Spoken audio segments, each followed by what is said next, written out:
Money wants to happen? No, what I'm trying to, if you look at it, you see that if we are 5,000 or more than, because if we are to be, if the statistics is properly kept, there are a number of people who have died since that, within that 1 year, or which even has surpassed that figure. There are those who cannot be counted, and there was this information that some of the people they killed were even being taken, they will carry the body so that people will not be there to count them, the number of dead bodies. And all that one showed that they have killed thousands of people. And yet, the military, the presence of the military had been there. If the presence of military is there, if the military had been there, and those people will come and operate for 12 hours, where are the military to show that actually they were doing something? Well, the report of operating for 12 hours is a story we're told. I don't think they even showed in the video that somebody no video has run for 12 hours to show us that any particular event was done over a period. I mean, any particular attack was done over a period of 12 hours. These are speculations. And remember, most of these places are so remote that they are impossible to assess. Have you been to any of these places? Of course, I've been to Maiduguri. So I am very familiar with the north. I speak Hausa fluently because I've lived there. So I know most of these areas we are talking about. They are remote areas. And sometimes one fellow runs away from the battlefield. He's lucky to have escaped with his life. And so he tells you huge stories to make you feel, well, he wasn't a coward. That was why he ran away. He wants to paint the enemy as though he were some kind of behemoth that nobody could conquer. So they tell you they operated for 12 hours and all that. Where were you during the 12 hours? So I believe that, well, there are exaggerations, but as long as one Nigerian life is involved, I believe that the president ought to extend the state of emergency, except if we have a better option to a state of emergency. And as things stand today, I'm afraid we don't. So I believe that it is, well, probably not the best solution, but it is the practical solution that we have on hand now, and we must pursue it to a logical conclusion. Otherwise, before you know it, we are going to extend from the 3 states of Yobe, Adamawa, and Taraba, Yobe, Adamawa, and Borno, and probably we'll be going to states like Taraba, to Gombe, to Bauchi, that are their neighboring states. Okay, let's look at this comment from At-Hasiwarji. At-Hasiwarji says, the fact is that the emergency has not yielded any fruitful results in the last 1 year, so the extension of the emergency is uncalled for. He's agreeing with you. Yeah, I still say that because if you look at the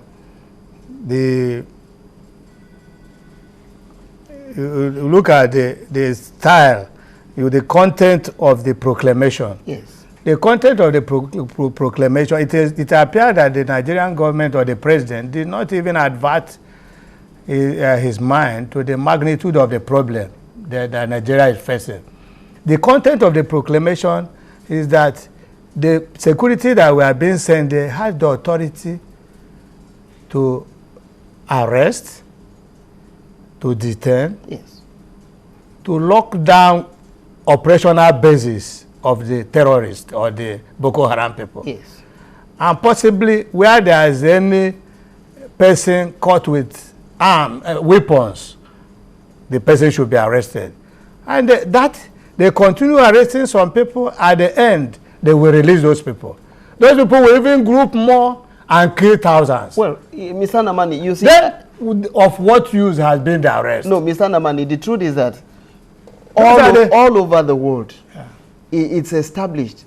It's an established principle. It's an established fact that you don't succeed in fighting insurgency with counterinsurgency.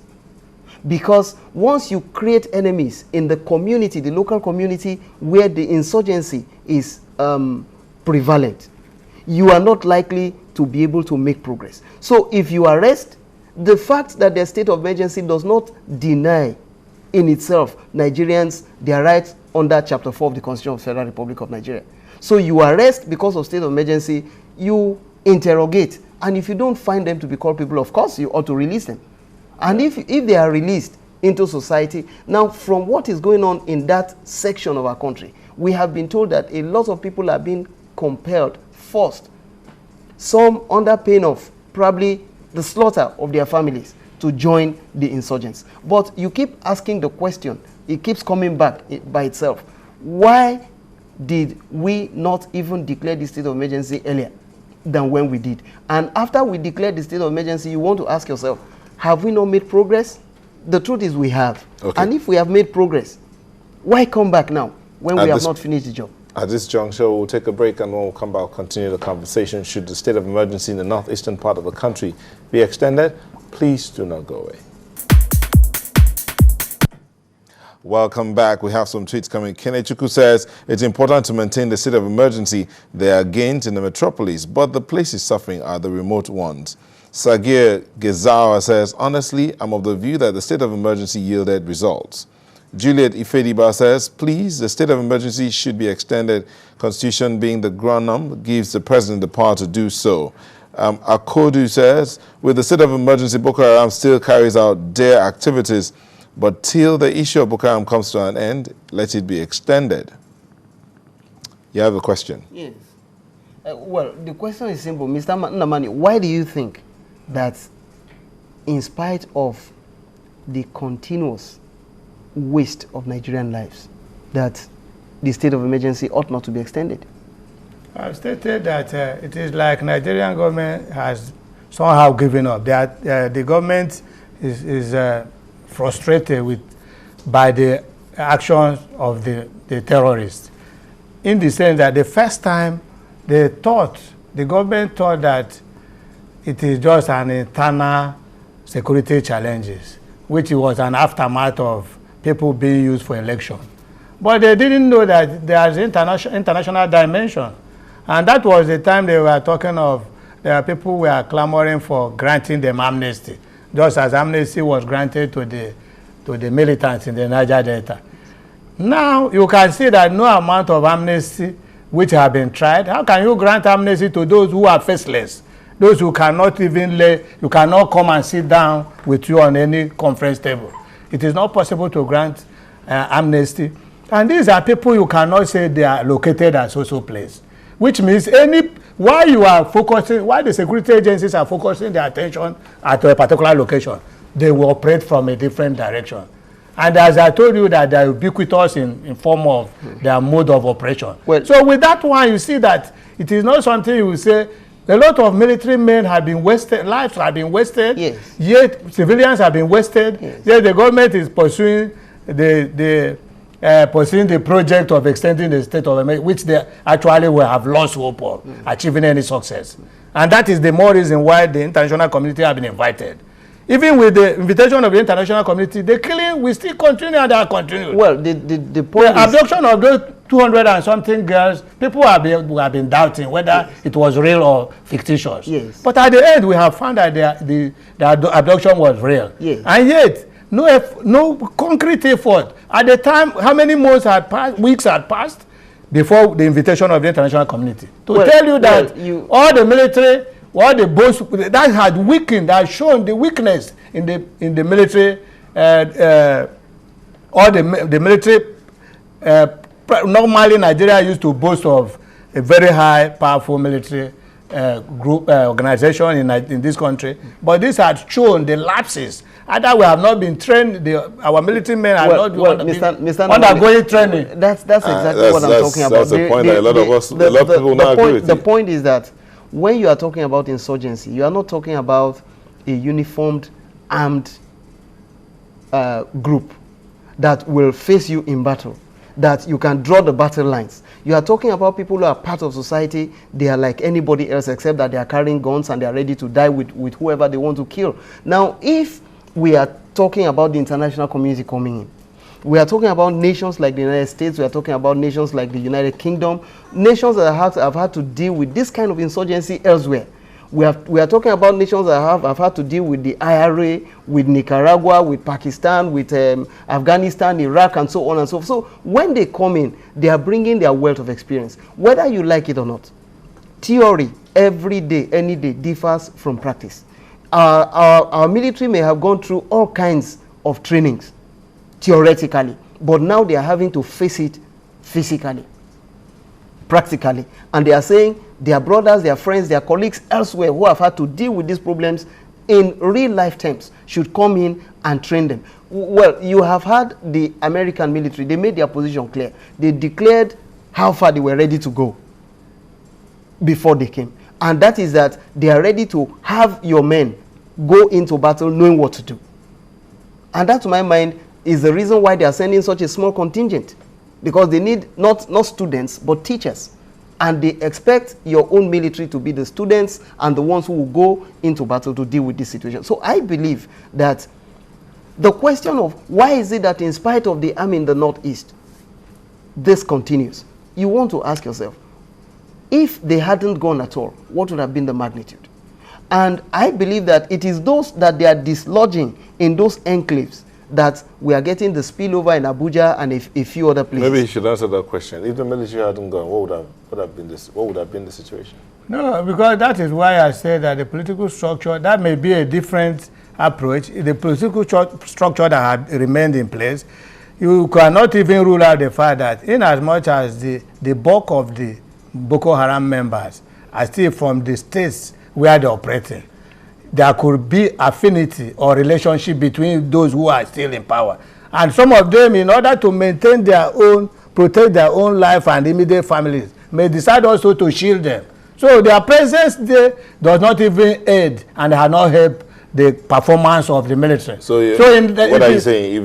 That is why I try to talk of that extension itself, the extension of this very particular one is uncalled for, in the sense that what we have witnessed so far, if we believe me, I even have the feeling that the politicians there would have even aided in killing, in concert with the Boko Haram people, in killing some of their political enemies. Because if you look at the level of attack, how can the whole village be wiped out? Because there was this propaganda that they were carrying the Chibok girls to certain areas. Yes. They now left the whole place and they came and slaughtered them like goats. Well, and mind you, the place they camped for the purpose of waiting for the intelligent gathering, that intelligent gathering, which is what my friend has stated here, that's the reason why the military remained there. The same intelligent gathering led them astray to have wasted the life of more than 400 villagers, where they were stationed on the way to their village. They left in mass without any other person. With that intelligent gathering, you will know that you will not put all your eggs in one basket. Well, some people would have remained there. Mr. And yet, their presence there had even helped in killing more people. You want to take a look at the entire operation. Now, you are dealing with a group that will sit down and decide, we are 1,000 men strong. Okay, this is where we are going to strike tonight. And you are dealing with the army, or let me say the Nigerian armed forces on the other side, who will say, okay, maybe we are 5,000 men strong, and we want to spread ourselves thin across the entire trouble spot. Now, if they gather intelligence that these people have intention to go this way tonight, and they say, okay, let's increase our force in that direction. Remember, wherever they are living, in order to go and concentrate in that other location, will become a little bit weak. But you are dealing with the insurgents who are not, as I have said earlier, they are not a uniformed group. They are not the kind of army that you say is a regular army. These are the battle lines. This is the battlefield and all that. So it's a continuous question of chasing intelligence. And sometimes, whether you like it or not, even the best will still make mistakes. Okay, but you remember what happened in Nyanya? That even when they came and they struck in Nyanya and still gave information they are coming back, yet the military remained and they came back. And some of you see that even the military itself has a lot of members that have been working in concert with the Boko Haram. Remember the deserting officer, that Oguche, who is also declared wanted in respect of the Nyanya. Or the military is supposed to, first of all, to fish and find out where, before ever you can even send them on any assignment. Because inside the military, that is even where the problem lies. Well, Mr. So their presence and... Well, Mr. Namani, you want to ask yourself, concerning Nyanya, if Nyanya were a declared battlefield, would that second attack have happened? The answer is no. That's the challenge of dealing with insurgents, because they are like everyday human beings. And they come in the kind of cars that everybody drives. And it is not yet possible for you to see a car from 1,000 miles away and determine this one is carrying explosives. So, it was possible for them to go in the second time because they had to, the army or the armed forces had to frisk the public generally. So if it were a clear battlefield with defined lines, they would have come in probably armored tanks and whatever, and you would know the range they get into and then you start shooting. But you can't do that when everybody is mixed up in civil society. Even other places where this started before we began to notice it in Nigeria, they are still contending with this. And the truth of the matter is that you break this problem down, to my mind, piece by piece. Because if you give it a whole set, what did you expect them to do? Because they expected that some people were coming to attack Nyanya again, then they bomb Nyanya. Would they not have done a worse damage than whatever the insurgents did? So they must sift, as it were, piece by piece, everybody in society, frisk, and then, well, if you're able to get the insurgents, thank God. If not, you try again another day. It is because when you talk of intelligence gathering, we start gathering intelligence when the harm has been done. The first attack, they didn't gather intelligence again until now people have been declared wanted after the second attack. That is to tell you that it is all waste of human, both to the military and even the indigenous, by talking of extending emergency rule. They have not done anything, and I've told you that this is the type of challenge where somebody is ready to die. If one is ready to die at any time, automatically it has nothing to lose, to something that there's nothing that it will hold sacrosanct again. That means at any point, whether you have 1,001 soldiers blocking the road, it is possible for him to drive with a very high speed, just like what happened in the United Nations building. Yes, but that happened in even the JTF headquarters. But then, are we saying that because that is possible or even probable, that we should just throw up our arms and go home and sleep?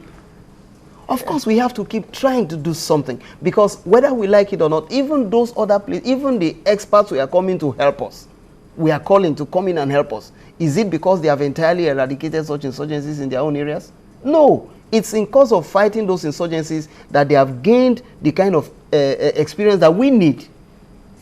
And that's why we are bringing them in, so that we'll be able to learn, as it were, from them. All right, I'm afraid we're almost out of time. So in closing, Mr. Namani, your closing statements, please. So my statement remains that before talking of extending the emergency rule, the government should have everything, because it has not yielded even. It is even in another way. The government, by all standard, has shown that they were almost ready to beg Boko Haram cap in hand. And that is what many people are. At many these things, they organize meetings where the Boko Haram will not show face. Other politicians from the north will be speaking on behalf of Boko Haram. Is that is evidence of acceptance of superiority on the part of Boko Haram. And therefore, they should not talk of extending any emergency rule. That is my stand. Well, in my humble opinion, the purpose of emergency rule, as stated in the Constitution, Section 305, is to take extraordinary measures to secure peace and security. And since this far, these measures have been taken, and we cannot yet say that peace and security have returned to the northeast, those three northeastern states of Nigeria, we are in the process of restoring that. And I think the state of emergency ought to be extended until we're able to restore that peace.